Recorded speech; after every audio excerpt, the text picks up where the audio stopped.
and thanks for joining me. I'm Neil, 80-year-old storyteller, sharing life of my largely unplanned life before I die. Today, my impressions of Iran circa 1974.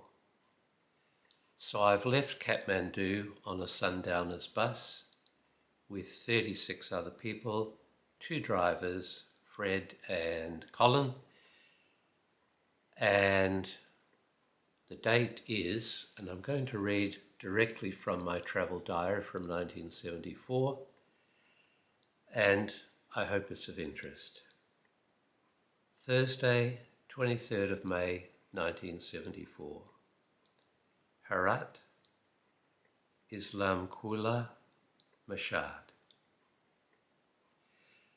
So, leaving Afghanistan and heading for the border of Iran. My diary entry saw my first Afghan hound minutes before we reached the border. Only 2 hours at the Afghani border. We were lucky. All other transport unloaded and searched by ignorant, unshaven guys in clothes that hadn't been washed for a month. Ripped out seats, headlinings, panels, floorboards, and to hell with the damage. So, onto the Iranian border. Here we were given a going over. All cases and bags taken out of the coach and individually searched, plus the coach searched. Vigilance was due to a British Volkswagen van being found to contain 8 kilos of hash the day previous. Van now wired and sealed, and occupants were in jail facing possible 15-year sentences. I spoke to drivers of 5 huge road container transporters, which are Dutch-owned and operate London, Holland, Germany, to Saudi Arabia, Kuwait, Iran, and Pakistan. They had been detained at the border for 7 weeks, were unloading their trucks for the 3rd time. Felt the problem was political, dating back to the fuel crisis. Mashhad showing signs of affluence. Blue Mosque, most impressive. Westerners not admitted.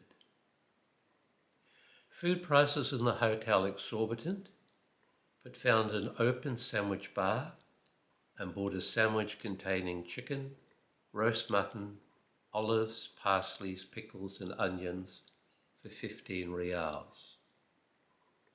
Now note, my diary entry tells me that at that stage, 1974, there were 67 Iranian rials to $1 US, and I travelled with US dollars cash.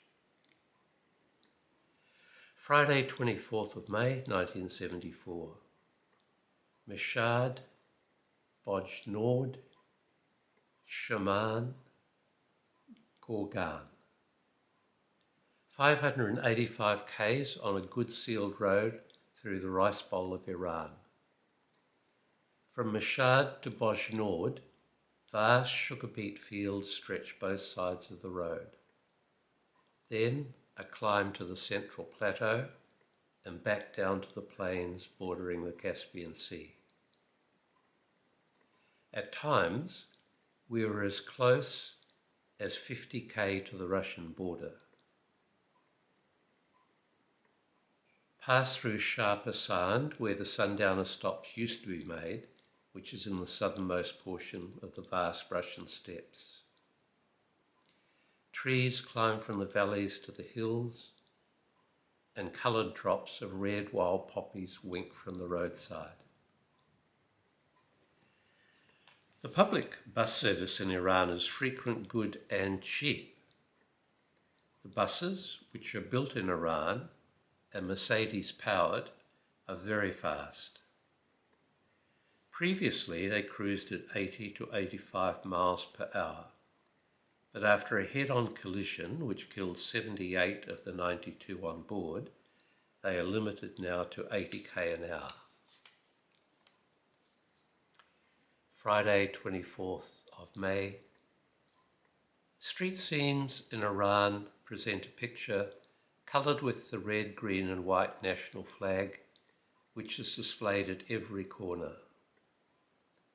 Yards of naan, that's a flatbread, hang impaled on nails in yard arms outside the bakeries. The women, all in full-length shawls, leave their faces uncovered, but never their hair. Every town has a long main street at the end of which is a roundabout containing a monument set in well-maintained flower gardens and embellished with fountains. Saturday, 25th of May. Gorgon, Babol, Babolsa, Amol, Tiran. 348k. Through rich rolling country to the Caspian Sea. At Bababa, an energetic swim in its bracing surf, then lunch on the burning hot sands. A long climb through the Demaven Pass over the Ellsberg Mountains. To our left, Mount Demavend, which is Iran's Mount Egmont for the Kiwis, or Fujiyama, Fujisan for the Japanese. Mount Demavend, still snow-covered entirely, was a dazzling sight in the bright sunshine. Within 50k of Tehran, we passed the snowfields, the ski lifts now standing nude on the slopes. Snow usually lies between mid-December and mid-April. At the foot of the hills, a trout farm and a sign, trout for sale. So, on to Tehran. Incredibly heavy traffic in this modern city of over 2 million. It took 1.5 hours from the outskirts to the centre of the city. Only to find Hotel Shiraz hadn't kept our bookings. No matter. Within an hour, we were showering at the Asia Hotel. Almost the entire group went on to the Whitecap restaurant for a meal of their specialty, sturgeon steaks kebab style, washed down with pints of cold draft beer. The beer only 25 rials a pint, 30 cents. Unfortunately, the sturgeon supply ran short and I had to dine on chicken kebabs and grilled tomatoes. Very tasty. An aside, sturgeon is the fish that caviar comes from. Now, by this stage, I'd been on the bus for quite a few weeks. We'd passed through Nepal, India, Pakistan, up into Kashmir, through Afghanistan, all places where there was no beer to be found, or not legally anyway. So to come to what seemed like civilization, to a modern hotel, to see this beautiful sturgeon steaks on kebabs, and to be able to wash it down in air-conditioned comfort with cold draft beer. Oh, it was like a mirage. To this day, my memory tells me I had sturgeon steaks, but my diary tells me otherwise. And one of the things I find going back through my old travel diaries is that my memory is not quite as accurate as I thought it was. Back to the diary. Sunday, 26th of May. Breakfast at the sandwich bar near the hotel. Foot-long sandwich stuffed with hot dog, eggs, tomatoes, gherkins, 25 rials. Banana milkshake, 15 rials. Chocolate milk, 6 rials. Great value. The bustle of Tehran is incessant, At night, Lynn and I, Arab and Sue, ate at Ray's Pizza Bar. Pepper pizza plus Mexican tacos and draft beer. Yeah. Monday, 27th of May. Another Tehran day, 90-degree temp and choking diesel and two-stroke fumes, plus the mad cat traffic flow. Even the footpaths aren't safe. Motorcycles, afraid to risk the road, use the footpaths as their own, at speeds in excess of 20 miles an hour. Pedestrians beware. Apart from the covered bazaar, largest in the world, shopping is a leg-weary task. Ate tonight on the 14th floor of the Canada Dry building. City spread beneath, great view, ordinary food.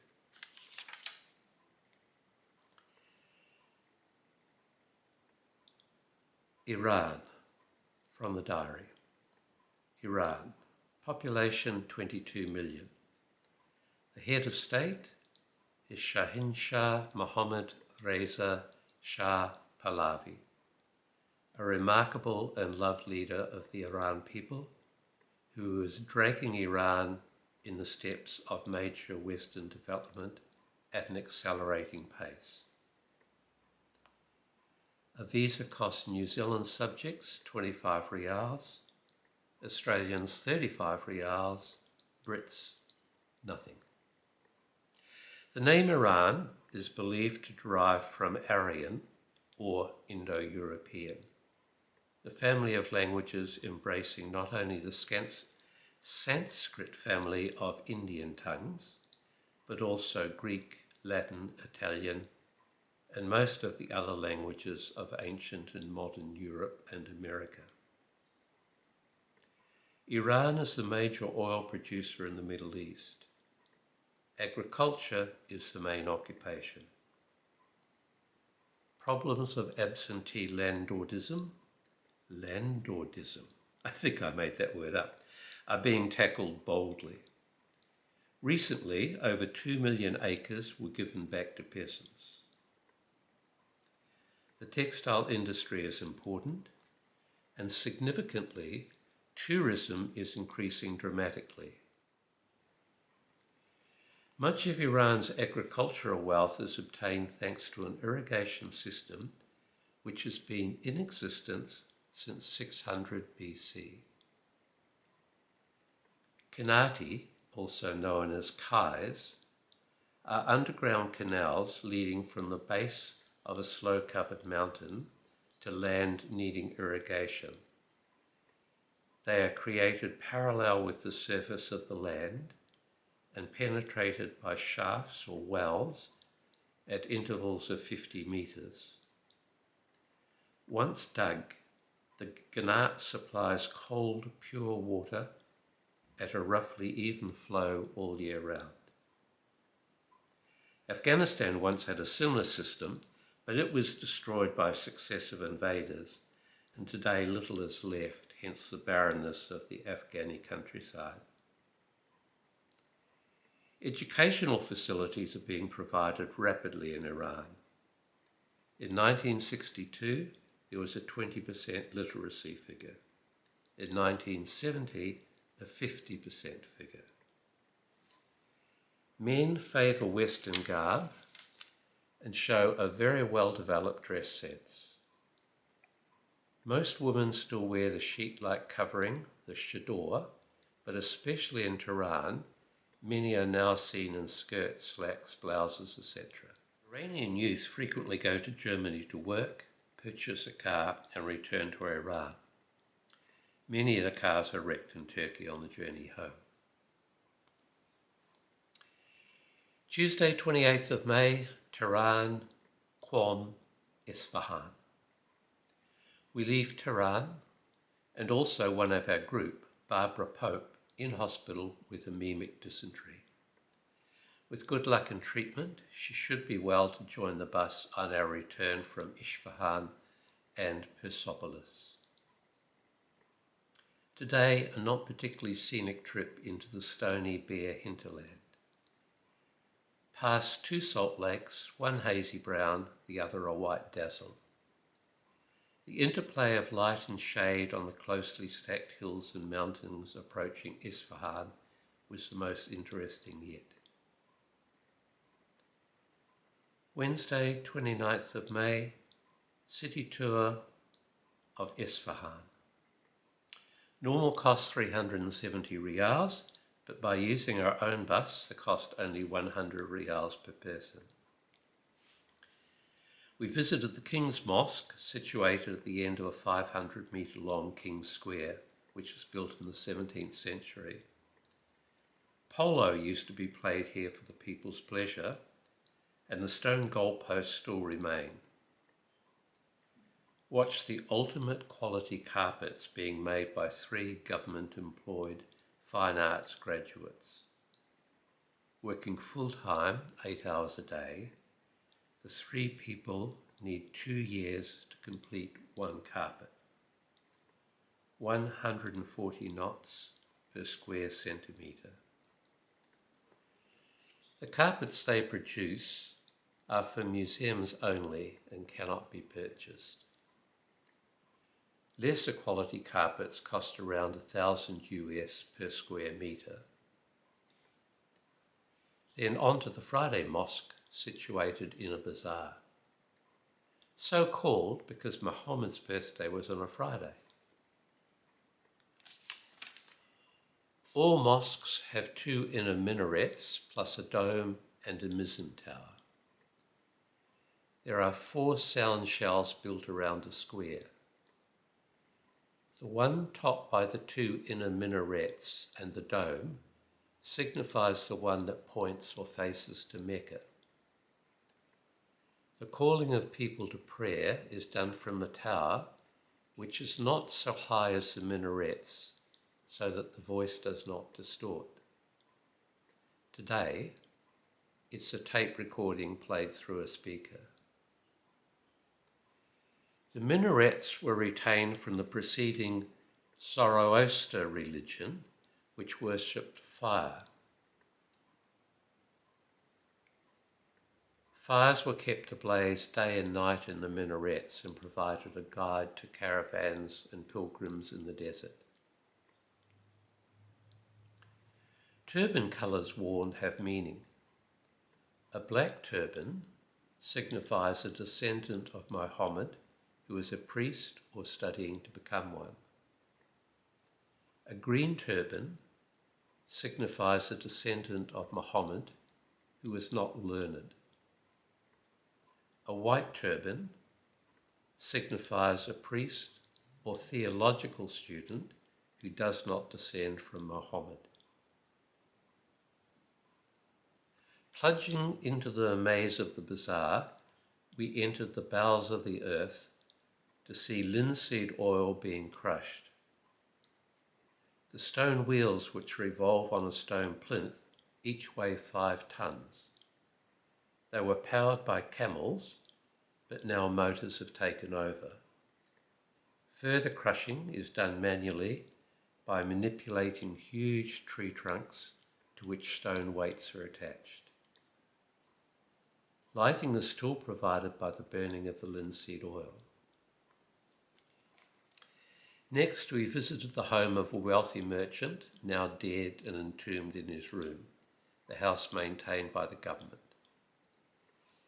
It is opened every Thursday to the people who pay their respects to the dead man's memory by reciting the Quran around his tomb.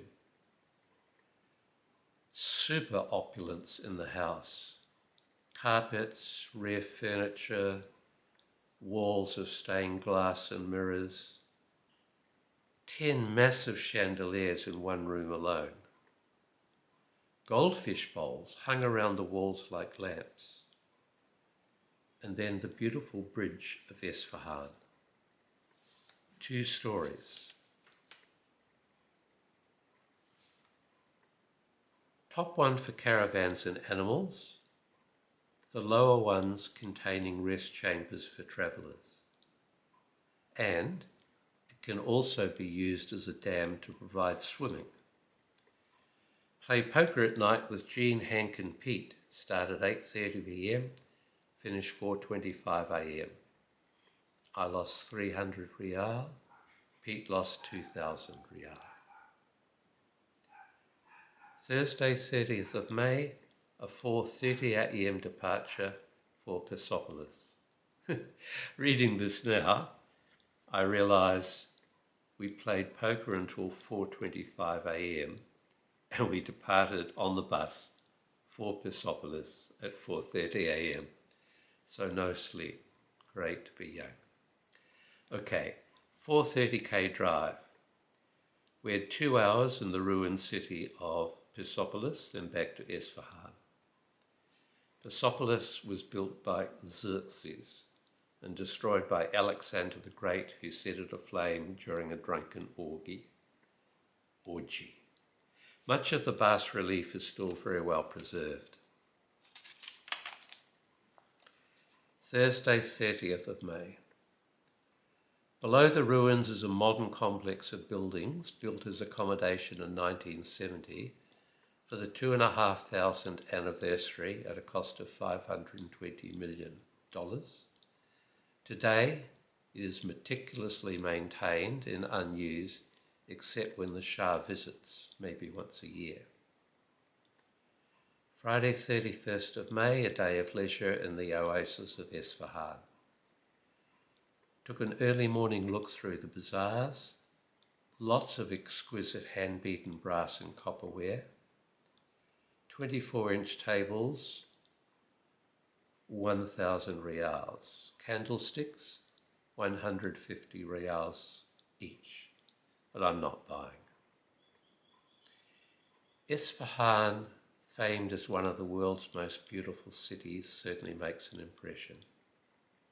The eye meets only green trees and sparkling flowers edging the broad streets, the wonders of irrigation. The main street is the best I've seen. Pedestrians are well catered for. And in my diary, I drew a little diagram showing how the pedestrian walkway was raised. There's a cycle path either side of the pedestrian walkway. Then there are plantings of trees, flowers, shrubs, and then roadways, and then the footpath, and then the shops. Beautifully set out, one of the most beautiful cities I've ever been in.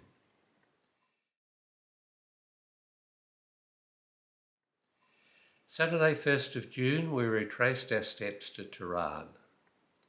The smog drifted out to meet us.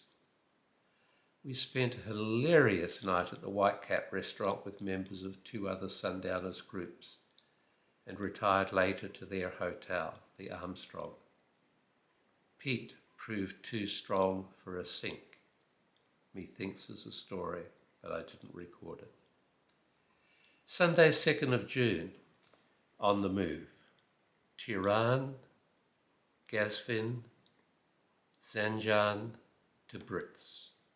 582k. Uneventful day's travel. Drove alongside the oil pipeline which is being laid from the Persian Gulf to West Germany. Dined on liver and tomato kebabs and naan, 5 rials each. Met 3 Iranians and spent the evening chatting to them in a chai shop. One an English teacher, one a psychology student, and the other an engineering student. Monday 3rd of June. Tabriz, Bazargan, Agri, Erzurum. 460k. 5:30 a.m. start, and 3 hours took us to breakfast near the border. Formalities over in about 1 hour, we passed into Turkey. On our right, Mount Ararat of Noah's Ark fame. And so that's where I'll close the diary. I doubt that anyone stayed to the end. This channel for me is going to be something, I don't have descendants, I don't have children, nor does my wife, but it's going to be something that maybe a family member might want to look back on years after I'm gone and find out a little of what life was like for me in these days. I don't know. So thank you for your time. Thank you for watching. And this is Neil, 80 years young.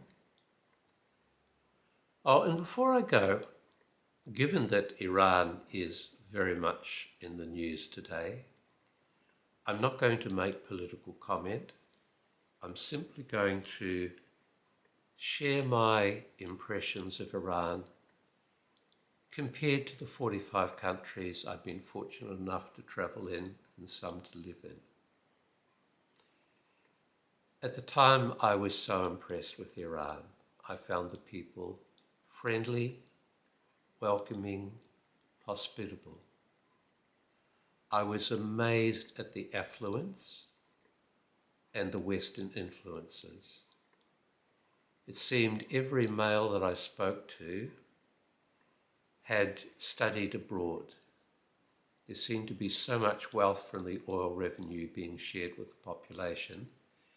And the males I spoke to, I didn't have the chance, unfortunately, to speak to females. The males I spoke to, many of them had studied in some of the best universities in the UK and in the USA. Cambridge, Oxford, Yale, MIMT, and they were just so learned. There was a strong emphasis on the arts. They were well read. We could discuss literature. They spoke English particularly well. And as I mentioned earlier in the diary, many of them that didn't go abroad to study still went to Germany to work in factories and then were able to save some money and come back and start businesses in Iran. So for me, the people were some of the nicest I've ever met.